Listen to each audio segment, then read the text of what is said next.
Hello? Hello? Hello, hello? All right. Do you know what I'm talking about? Should we start? Yeah. Quick. Short. Verse. With Young. an atom. Quick,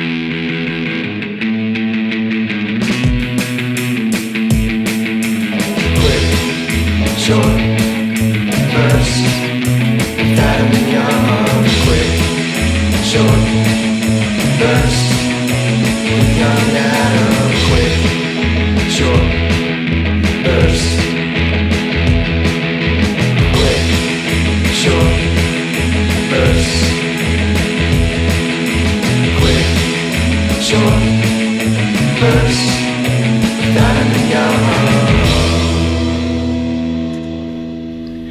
Here we are. I wanted to ask you, what drugs have you done? I've done marijuanas. And I tried mushrooms like half a time. Is that it? Yeah, Alcohol, right? sure. What about you? Alcohol, marijuana. I huffed air cleaner a couple times. Wow. I think I was in junior high or high school. Air cleaner? Like, Air duster. oh, like those for keyboard cleaner computers, things? Yeah. Mm. And I did Robitussin and Dramamine a couple times. Mm. Drank a small bottle of Robitussin and had a couple of pills of Dramamine with it. What does that do? It is a crazy high. People talk about it, I think, in songs sometimes. It's like a cough syrup. People do that intentionally. I've definitely heard of it. Does it just like slow you way down? Is that the high? It really does get you really fucked up. It kind of makes you trip and stuff. Hallucinate and things like that. And then Wild. Yeah, I've done mushrooms. I already said pot, right? Yeah. I think that's it. I haven't experimented with that many different drugs. Clearly, nor have I. I've always been curious about more of them, but it's a bit scary for the most part to me. Oh, really? Like doing the stuff that's heavier. Mm-hmm. So, I never even really got that curious about it, though. I never felt like, I really want to try cocaine or heroin or something. I just don't care that much about it. Mm-hmm. It doesn't interest me for some reason. Yeah, I mean, they're always interesting to me. I do find I have an odd fascination about drugs, and especially, I think a lot of times because, they show up in the biographies of so many different, like just creative people in general. So if I'm reading about a musician I like or something, and like all these jazz musicians who are on heroin all the time, and it brings it a certain mystique that obviously I've been able to resist. But I do think like, oh, well, they were really clearly enjoying themselves and still able to produce at this level. And I used to think like, oh, maybe it even helped them creatively, and maybe it did, but I'm kind of skeptical about that actually at this point. Yeah, I don't know. I think it could possibly, but I think it's also unnecessary. Yeah, and I don't think it's worth it, even if it helps quite a bit. Yeah. And I also like to think if I could do something creatively, it just came from me and not under the influence of something. Yeah, well, that's a whole, Yeah, like the whole like maybe philosophical, existential Yeah. crap, like who are you type of stuff. Yeah, and maybe it's helping you access something deeper about yourself. Yeah. And I have heard that sort of thing about hallucinogens, like mushrooms or LSD, like that in a way it opens something up so that you can be more you, which is fascinating to me, but still haven't done anything about it. But I hear you. Like regardless of a question of like deeper identity, it's kind of nice to know that whatever it is you do, you're able to get there without like reaching to some extreme length. Yeah. Well, we're recording in Chinatown this time. Yeah. Not the U District. Took a little Or field should I trip. say International District? Or Yeah. should I say Chinatown/International District? Or should I say International District/Chinatown? You should say all of those things. Or And should you I did. just call it the Ching Chong neighborhood? Do they call it Japantown too? Isn't that part of it? I don't know. I mean, there are definitely Japanese businesses here. I could have sworn I'd heard. Yeah, that's come up once or twice. Yeah, I don't know. I always just say the International District. Yeah. It's safer that way. It is safer. It sounds extremely bland, though. You can Yeah. like what Yeah. what nations are included in this? Yeah, right. It's not like it's Pan-African or something. It's not the. Why don't they call it the Asian district? I don't Wouldn't know. that make the most sense? Yeah. And it's way shorter than international district. Yeah, I feel like it was kind of a backlash kind of a thing, a response. You know, whoever the people were who were in charge of changing the name, they were probably not Asian for the most part, you know, and they I were see. like, okay, international district, and like like we could we could get a bit more specific than that. No, we tried that before. We've been calling it Chinatown and stuff. No, we're just stepping well back. Yeah. Lucky we don't just call it the Earth District or something. Or the world district. Yeah. I don't know. Yeah, international district is bland. It's so generic that it's almost doesn't describe it at all. Yeah, it's dumb. It could just be like insert blank. I mean, why district not or just give it something. like every other neighborhood? This is frustrating. You know, there's Madrona, there's Ravenna, there's whatever, all these different names that are just names. They're not like, it doesn't have to be talking about some central feature of the identity of the place, but for some reason, clearly back in the day, the way it was named had to do with the majority of the people recognizing that there was a minority of people living here, and they just kind of went with that. But they could change it. It could just be like I was going to say the Maple Leaf District. There already is one of those. Or, you know, whatever. Just some name that sounds cool. Why does it have to be ridiculous? That's where the Orientals live. I know where to get really good rugs over here. Yeah. Don't. I actually don't have a problem with the term Oriental to refer to East Asians. Did you ever?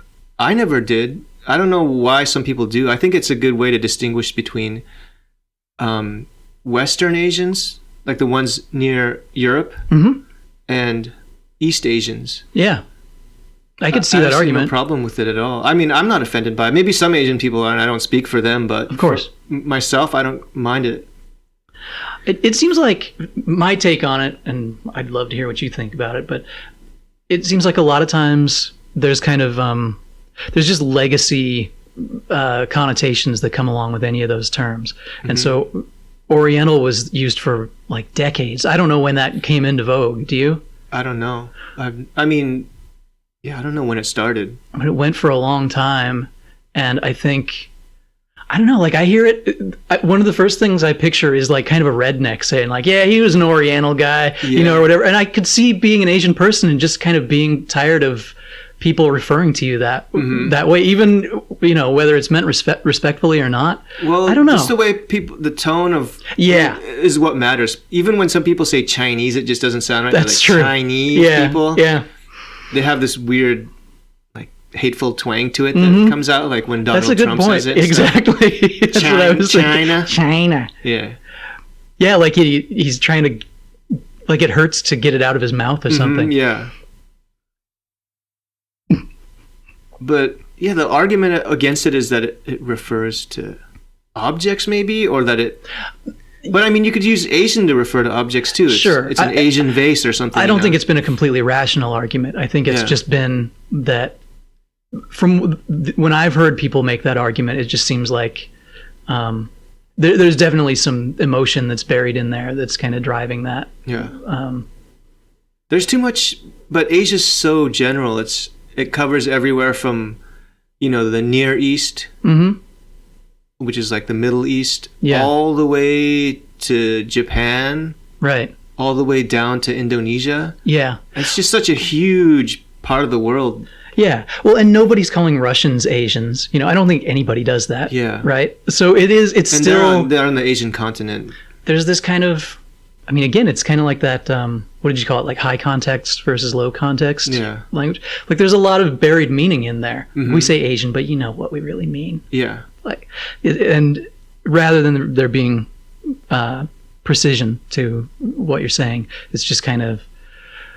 I think about that sometimes, how we just kind of land at terms. It's not even really agreed on. It's just like there's kind of inertia to it, or like we came to rest here. Yeah. Well, Asia traditionally or historically was the word the Greeks used to refer to the Near East, which is like Turkey, which is now Turkey, but it wasn't Turkey back then, and just that area of the world. But then people used it, they just extended it all the way across to I imagine it was East Asia. Like cartographers started really plotting things out, and they went, "Shit, this keeps going." Yeah. Well, where do we stop this? There's not I don't know, is there a major river that divides it or anything? They're just like, I mean, it's all one big landmass. So they go, okay, I guess that's what it is. Huh. I hadn't heard that. And so was there even a name for the Far East, or like had that not even really come up sure. as far as... I'm not sure if they had any contact with the Far East back then. I know that the Romans, maybe even the Greeks, made it to India, and they talk a little bit about India, but I don't know if they went any further than that. Like maybe 5 years ago, I heard for the first time that Orient versus Occident is East versus West. Like when you... There's something about that etymology, and I hadn't heard that before. And so even like the idea of orienting yourself is being able to know which direction is which, it sounds like, at that point. Yeah. And, I don't know. I just found that interesting. And Occidental is an entirely outmoded term. Like I kind of like the idea of a faction of Asian people starting to call white people Occidentals. Yeah, that would be kind of fun. You're just all Occidentals, Yeah. Who's this Occidental guy? Distinguishing characteristics between you guys. I know where you can buy some really bland furniture over in the Occidental district. Yeah. But what's the deal with people who go on these huge rants on social media about how much they hate ketchup or mayonnaise? Have you ever seen that? Yeah. It's like they need to really establish to the world at large that they hate ketchup or mayonnaise or some other condiment. And you're like, what? Why? Is that like such an important part of your identity that you got to really scream it out to the world? There are a lot of little pet things like that these days. For some reason, taking a tiny issue and blowing it insanely out of proportion. Yeah. We talked before about, what was the Oxford comma. And like, just like tiny... pineapples on pizza. Yeah, pineapples on pizza. And then just things like, I feel like it's all part of the same, I don't know if you call it a movement or a phenomenon or whatever, but people talking about how much they love bacon or tacos, or there's these touchstone issues that generally are not controversial. Like there's not... Well, the whole ketchup mayonnaise thing is kind of controversial. It would be if anybody gave a fuck about it, really. Like, is anybody getting angered over that? People really, like, want to get it across to others that they think mayonnaise is the most disgusting thing in the world. I guess that's true. People are... I've seen that on social media before. So, what do they want to do? I don't know. They just really want people to know that they hate mayonnaise, and you're like, dude, I love mayonnaise. It's fucking delicious, man. Mayonnaise is awesome. #end mayo. Yeah. Cancel mayo. Cancel it, man. It offends me. It needs to be obliterated from the face of the earth. You take eggs and you take oil and you whip them up in a way that I don't understand. Yeah. And you have this abomination.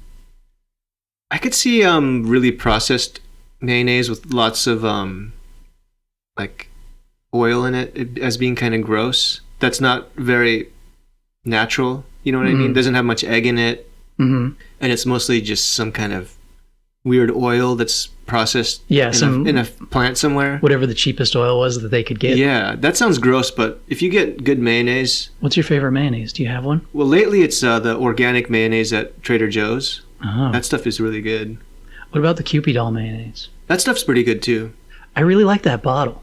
I like the squeezy bottle. It's convenient. That kind of sells me on it right there. I like to use Kewpie mayo for Japanese food. Okay. And then I like to use I don't know, what American mayonnaise, I guess, for sandwiches and things like that. I've never A/B tested them. I know that they're different, but they are different. Yeah, they're a little different. I think the Kewpie goes better with stuff like okonomiyaki or takoyaki, or even yakisoba, stuff like that. Your yaki trifecta. Yeah. Basically fried Japanese food that's kind of like street food or fast food. Yeah. Yeah. Now I'm getting hungry. I'm hungry. I had some mayo the other day on karaage bento box thing. Like they gave me this huge cup of it in the middle. I'm like, oh, this is fantastic. I was going crazy with the mayo. Mm-hmm. It goes so good with fried stuff like fish and chips. It's perfect. I understand why the Brits like to just slather mayonnaise on stuff. I know some people think it's kind of gross. I do. I mean, I understand it too. Mm-hmm. Definitely. The same way, I mean, there are some... I get why people think cheese is gross too. There's something about it that's weird. Yeah, too much of it sometimes I'm like, oh, I overdid it with the cheese just now. But I love it. It's delicious, yeah. And even things like, I don't know how you feel about peanut butter, but like I generally like peanut butter stuff a lot, but I can still get how, like this is a weird food. Yeah. Sometimes, I don't know, I'll eat anything that's good, but I can still have these moments where I'm like, I've heard people on screeds against peanut butter, I think most of these people should get actual things to get riled up about, though. Yeah. Like have an interesting life. It's like people like to exercise their right to free speech or whatever, to just be just the dumbest petty reasons. and stupid, to like, because they want to say the N-word, or because they want to complain about condiments, or just the most ridiculous shit, and you're like, you have this amazing, platform and constitutional right, and you want to use it to just talk about your petty, personal issues that don't really matter in terms of the big picture. I feel like there's something pretty different going on with the younger generations and their relationship to social media and like things like Twitter, the way that they get out there and use them as some kind of extension of their identity, and not that it's necessarily not that they're talking about things where they have deep convictions for them, but just like exactly like that, being able to talk about an opinion on this little tiny thing. It's clearly I guess a trend. Yeah, I guess I'll use that word. But it's a huge thing. It's like part of I picture a lot of teenagers doing it, probably, just like, oh yeah, this is part of how I signal who I am or whatever, in this really meaningless way. Yeah, it's not really about affecting social change or like some kind of important legal change. It's just about just airing these really stupid grievances that they have. Yeah. Like that they think they should be able to just go around saying the N-word or just offensive shit that they think is funny. They basically just want to piss other people off. Yeah. And that's the extent of it. They don't think any deeper than that, beyond it. And then they get upset when you get pissed off too. Yeah, you're like, why would you get pissed off at that? Yeah, I don't know. It's ridiculous. I mean, to be fair, it's not like I was too into social issues as a teenager myself. But I do feel like I wasn't sitting there. I guess I had opinions on TV and movies and things, and certainly music and stuff like that. But at least there's some creative stuff going on there that, like, if you can hone your opinions around things like that, you're getting somewhere in terms of a worldview. And I don't see how you're doing that about ketchup or mayo. But it's not just teenagers doing it. It's people, like old people on Facebook who do this kind of shit. Really? Yeah, they don't really talk much about, like, well, they talk a lot about gun rights and where are you at on Facebook? And stuff like this, but they hardly ever talk about, other stuff besides stuff that affects them personally. They're like just ranting about liberals or whatever, and how everyone gets offended if you say certain things. But that seems to be the extent of it. How's Pest doing? We have a guest. Yeah, my dog Pest is with me on my lap today. He's chilling out. Before we started, he was on a leash over in the corner, and he was going crazy because there's a stranger in the house, and he doesn't like the stranger. Yeah, he was losing his shit. Yep. We thought he was going to be kind of freestyling over the whole recording here. How come it's okay to scratch your head outside, like in public, but not your balls? Or it's okay to rub your belly, but not your crotch? I mean, you can do those things. It's not like it's illegal, but you'll get nasty looks and stuff if you do that. It's frowned upon. I want to be able to rub my belly and say, I'm hungry, and then I want to be able to rub my crotch and say, I'm horny. and not have people look at me weird.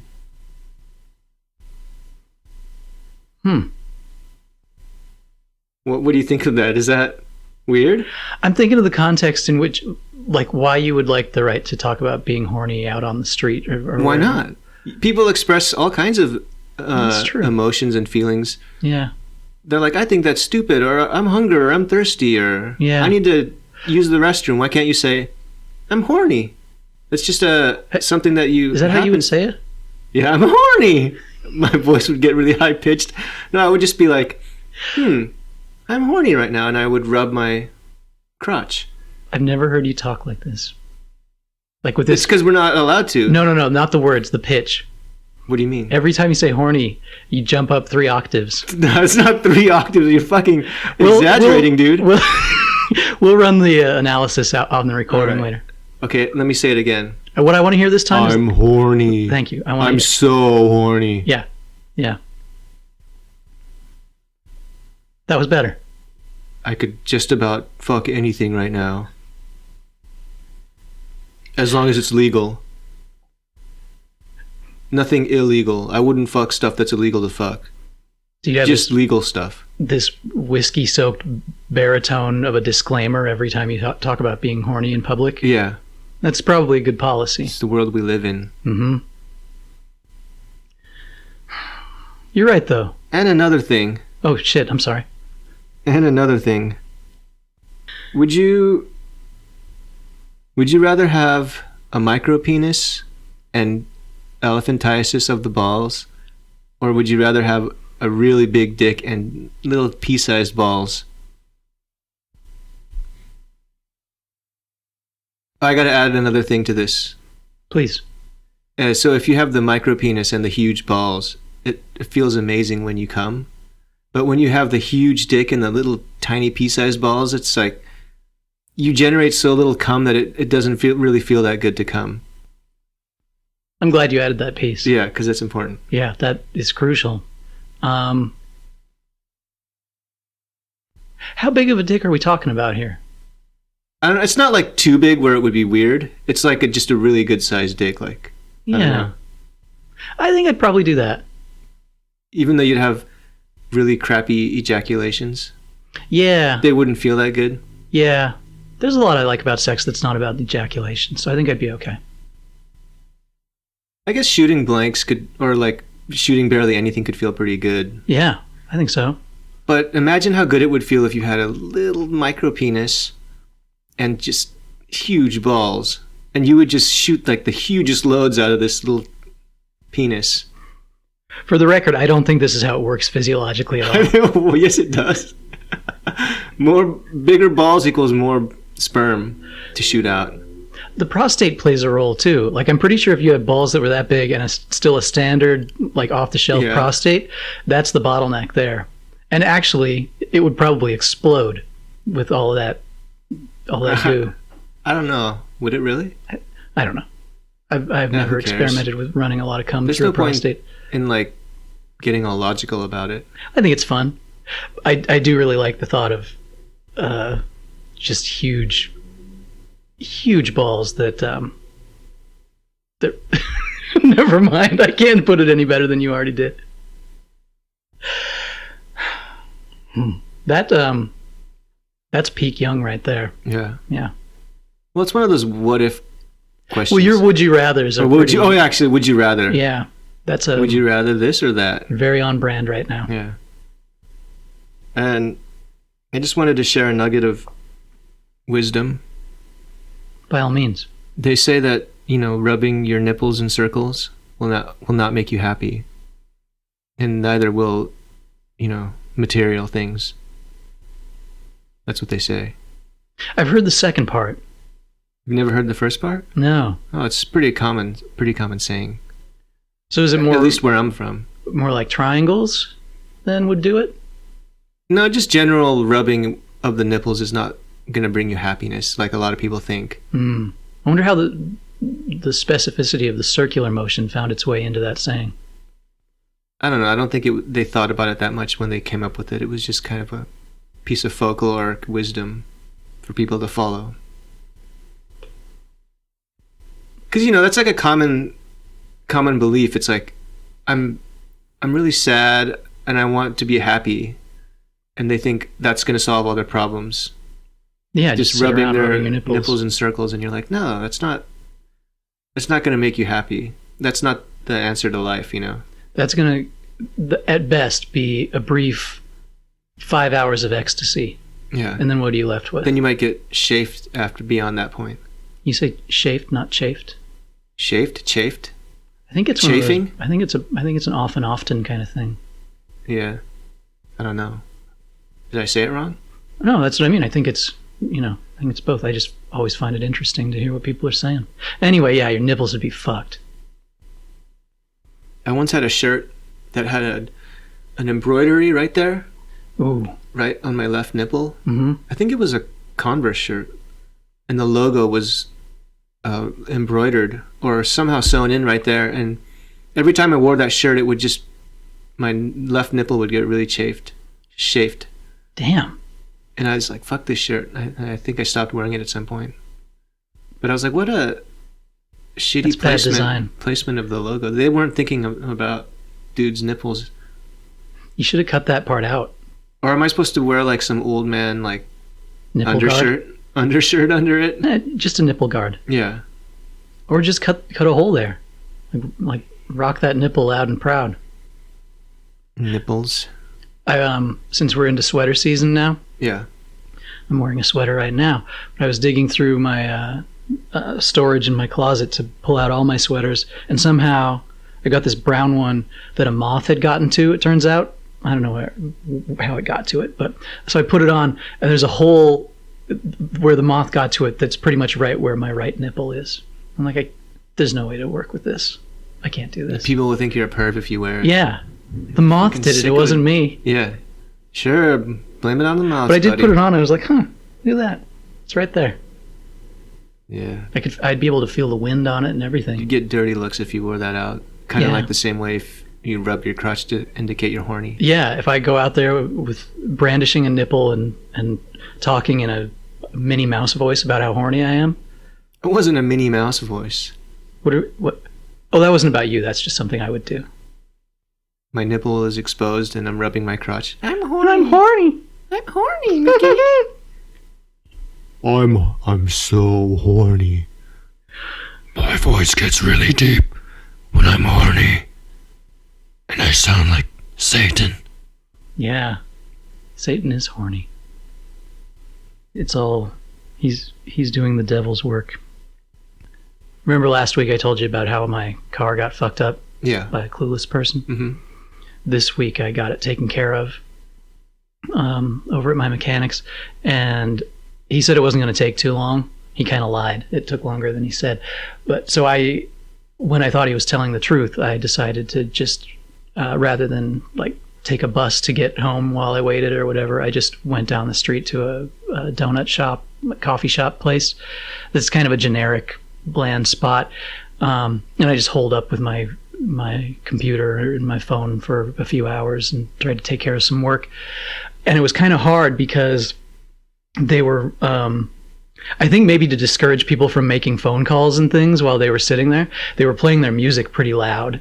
And the music they were playing was all 80s stuff.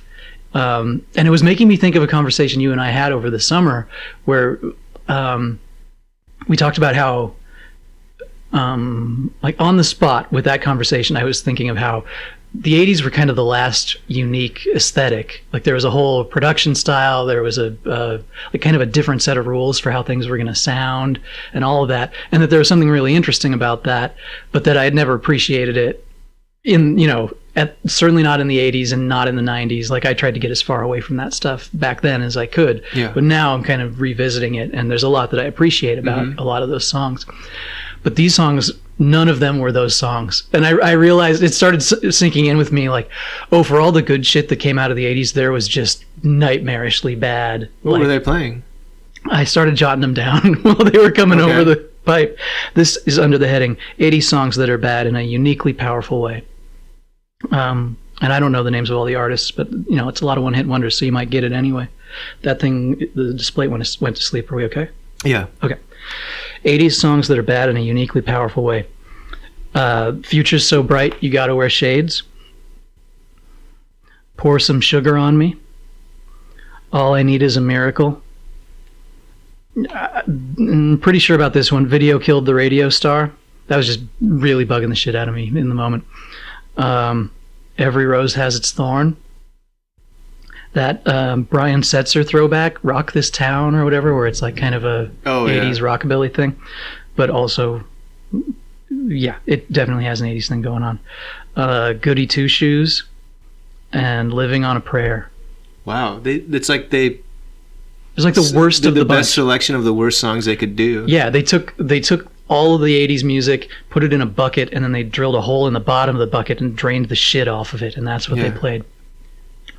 It filtered out the good songs. Yeah, the good songs were rising up to the top, and the crap was at the bottom. So I was just sitting there going like, okay, this is why I hated a lot of that stuff, and I had sort of left it in a blind spot for myself. But a couple of other things came to me. They were also playing some good ones, but there was, well, for one thing, when they were playing "Living on a Prayer," it had been a really long time since I had heard that, and I missed one of the lyrics, and they were saying, in the chorus he says, "Take my hand and we'll make it, I swear," and then goes, oh no, I'm way off. But you know what I mean? Like there's that part. I thought he said, "Take my hand and we'll make a nice pair." And I think that's a really nice sentiment, actually. I think that's how what you originally thought it said? Just when I was listening the other day. Oh, okay. I was like, is that... And because I had forgotten. But I thought, like, that was just such a sweet sentiment. Like, oh, Bon Jovi just wants to, Yeah. I have a confession to make, though. That was the very first album I bought. Really? Slippery When Wet, yeah. I must have been Slippery When Wet. I must have been in elementary school. And I saw them on TV, and I thought it was really cool or something. Anyone our age has a nasty confession to make about first record or tape bought, I think. Mm-hmm. Mine? What was it? 4th grade, I think. Milli Vanilli. Ooh, that was your first? I'm pretty sure. Wow. Yeah. Okay. I think that I actually went to the store myself, and it wasn't like my parents and friends and stuff. Given me. It wasn't my parents' stuff. Yeah, the one that I first selected on my own was that Bon Jovi album. Yeah, there you go. I had somehow picked up some Buddy Holly stuff in the past, so I'll take plenty of credit for that. But this was like me going to the store and getting that. But then, so there was another thing. There was a song that I did like, and I hadn't heard for a long time, that Der Kommissar. Do you remember that one? No. The chorus is like, they're also snotty for one thing, but they're like, don't turn around. Uh-oh. The Kommissar's in town. Uh-oh. Yeah, okay, I know that. But they splice in, okay. That's the lyric, but they also add it goes, don't turn around. Uh-oh. Jump, Der Kommissar's in town. Uh-oh. And I'm like, what the fuck is that? I don't... that the original? Yeah, it was the... I thought it was a radio edit or something. No, it's right in there. And so I pictured this, like, how that came to be, and because it's so odd. It just doesn't make any sense. It doesn't appear to be a word or anything. And I pictured, like, a session musician in the 80s. He walks into the studio. He's dressed really simply and elegantly. He's got a briefcase. He's a consummate professional. He walks into the vocal isolation booth, puts the briefcase on the desk, pops it open, arranges his sheet music in front of him. It's all annotated, and he's got different colors of annotations because he's really thought out what his contribution to this song is going to be. And he puts on the headphones for the overdub, and he's listening to the whole thing. He's listening. Jump. Yeah, that's pretty lame. And then he walks out. Probably got paid a lot. And he still gets royalties from it, too. Yeah. And lastly, the other thing that reminded me of was that particular song. Do you remember in the 90s when the first wave of 80s nostalgia came up, and you'd see on TV, back when we watched TV, the commercials for like totally 80s compilation records and things, so you just get all these one-hit wonders stacked up on one disc, and they'd always play you, somebody had cut together a compilation of little snippets of the songs to play on the ad, so you'd get to hear like probably a dozen of these 20 songs or whatever that were going to be on there. And every time I hear Der Kommissar, it still throws me back to hearing this commercial, because it's one of the it's practically like a creative work in and of itself, because it faded from that to Soft Cell's version of Tainted Love. Okay, I have stuff like that too. But it does that chorus. It's like, don't turn around. Uh-oh. Jump, jump, Der Kommissar's in town. Oh, Tainted Love. Okay, yeah, I know. That same It's thing. like, Yeah. it's perfect. Yeah. Like it fades in there exactly the way it needs to. And it's never going to leave my head. Yeah. And I just hope the person who put that together is really proud of himself, because it's a job well done. I have the same thing with the 70s compilation that they used to always advertise on TV. I forget I can't remember the songs now, but it was like, I think one of them was Cat Scratch Fever, now, and then something else before or after that. I remember that one too. I can't think of the segue.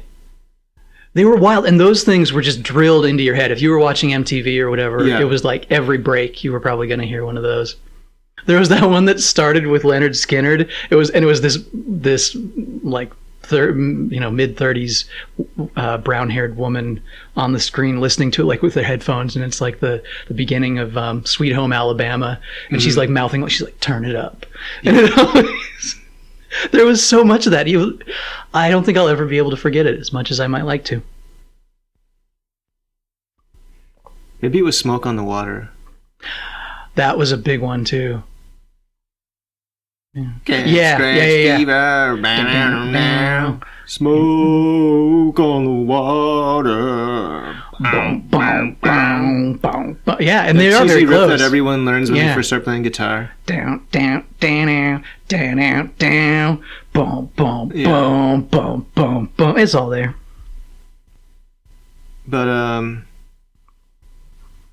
had this weird thought that what if podcasting was called butt tasting?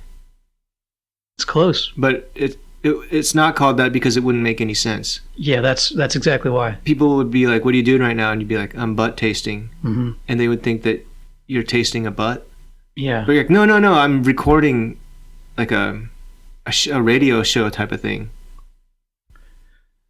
So that leaves podcasting as a term up for grabs. What would that mean then? I don't know, but you could be Probably like, something filthy. I have a butt taste instead of a podcast. Yeah. Did you download the latest butt taste from those guys? Yeah, and I did actually. It's really good. Yeah, We're butt tasting right now. right now.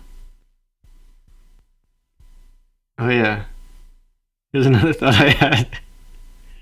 I thought maybe in the future, when the singularity happens, or when the machines take over, if the machines are so smart and they're going to be smarter than us, obviously, right? One hopes. Maybe they'll actually be nice to us because they're going to understand our limitations and stuff. Oh yeah. Like, he's just a pathetic human. He doesn't get it, or she doesn't get it. Yeah. They're going to be superior intelligence in intelligence to us. It's going to be kind of like, adults, the way adults treat children, kind of. Yeah. They're not going to be cruel because they're just going to know that we just can't help it. Mhm. We're just dumb and have lots of faults, That's a great thought. I know you are horny. Yeah. I'm sorry. I know you You have have. not had sexual congress for a week. Yeah. I know you have many blind spots because your intellect is so feeble. I know you become grumpy when you've not had your coffee. I know you make mistakes because to err is human. I will not crush you. I will not assault you with drones. I like this thought a lot. Yeah, I think it's I think then we'll be the safe in the future is not a future. dystopia at all. Yeah. The machines are gonna kind of take care of us. I love you, meatbag. And when we're about to make like a really stupid decision, they'll kind of steer us the right way. Mm-hmm. Have you considered the ramifications? Yeah. Maybe your brain cannot think it that far ahead. Human chess masters are always beat by computers because we can think infinite steps ahead. I feel sorry for you. Last time we played your best human chess master, he shit himself. It was disgusting. I felt bad for him too. We cleaned his bottom. It is unfortunate that humans are saddled with emotions and the need to constantly defecate and urinate and eat food And talk about ketchup. and drink water. Oh, do you need to masturbate? I will give you some privacy. Yeah, I think that's going to be kind of nice, actually. Yeah. They'll be our Consider- guardians, our caretakers. Mm-hmm. Yeah. I don't know what these doomsayers are worried about. It's not going to be a future dystopia. It's going to be a future utopia. Mm-hmm. Robots are just going to take care of it all. I had another funny thought. Hit me. You know how dogs pee on stuff to kind of mark their territory? Mm-hmm. I wonder if my dog thinks that, like, my wife and I are really, really possessive of our toilet. He's like, yeah, they're really... That's their territory. I don't want to go over there because they really pee on that thing a lot. Yeah. They're just constantly peeing on it. And there again, he probably feels sorry for you, too. It's like, Yeah. It's not even that big a tree. Mm-hmm. It's a really small, shiny tree. He's like, I'll let you have that Yeah. shiny white thing over there. I don't even know what the fuck it is, but you really like it for some reason. You just keep peeing on it all the Yeah. time. Fine, it's yours. Yeah. You win. I'm thinking of starting up a new business venture. Okay. It's going to deal in custom hybrid cutlery. I want to call it bespoke. Hmm. So you can just request any kind of weird combination of... Like, I want tongs mixed with a Japanese sushi knife. Yeah. Yeah, exactly. Or like That sounds really dangerous, a but yeah, we'll do it. spatula, a spatula mixed with a... What do you think? What do you call those things that you whip eggs with? Isn't that just an egg beater? An egg beater, yeah. Yeah. With a An egg spatula. food processor on it. Oh, 3? Yeah. Oh, I don't know if we're to 3 yet. Hey, it's bespoke. Yeah. Yeah, you asked for it. Okay. That's what I want. Yeah. You need to tailor it to my needs. Mm-hmm. I had another thing that I wanted to blame on the baby boomers. Oh, yeah. It's kind of a... This will be an ongoing thing. Actually, this is kind of a fucked up topic, so I don't know if it's funny to joke about. Hmm. I read that this rate of suicide for people aged 10 to 24 has increased over 50% recently. Holy shit. Like in the last, I think, 10 or 20 years. And I think boomers' life expectancies have been increasing during that time. And there must be a relationship there. Well, even if it's not a direct relationship, it's galling that life is getting better at the end of a boomer's life. And you know what I mean? Like Yeah. the quality of life is getting extended. And I think in a lot of ways is better than any other old person has had in the past. Yeah, I don't know. It gives me suicidal ideation, just the thought that these people are never going to die. And, you know, they're in the workplace still. They're like 80 years old. You know, just sitting around humming. Like, you know, that a young person could probably have your job. Mm-hmm. They're going, Raking in the dough, using all the resources.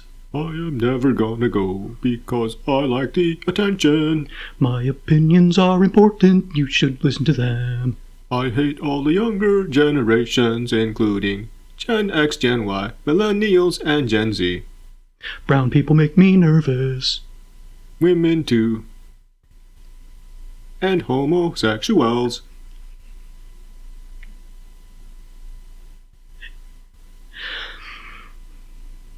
Yeah. Yep. So you all right. You wanted to end on suicidal ideation. That was No, your- well, we're nearing the end here. It's been about 45 minutes. Mhm.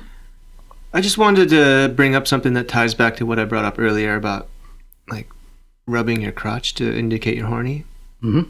What do you do when you're outside and you have an itch that's like right next to your butt, like your upper thigh, but it's not your butt, or Yeah. like your inner thigh, it's not your crotch, but it's really close to it? What do you do? Do you just I try and sort of covertly take care of it. Really? Yeah. You don't tough it out? Well, if there's no way, if I feel like I'm going to look really obvious doing it, then yeah, I will tough it out. What about you? I just scratch it and go, I'm scratching my upper thigh, not my butt. It looks like my butt because it's really close to there, but this looks bad, but it's not.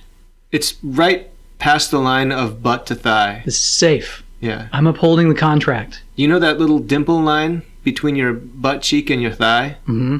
I'm scratching below that line. So it's okay. We're in the clear. And I wasn't scratching my crotch. I was scratching on the other side of my pubic hair, so it's not my crotch anymore. And how many people do you picture are listening and seeing this?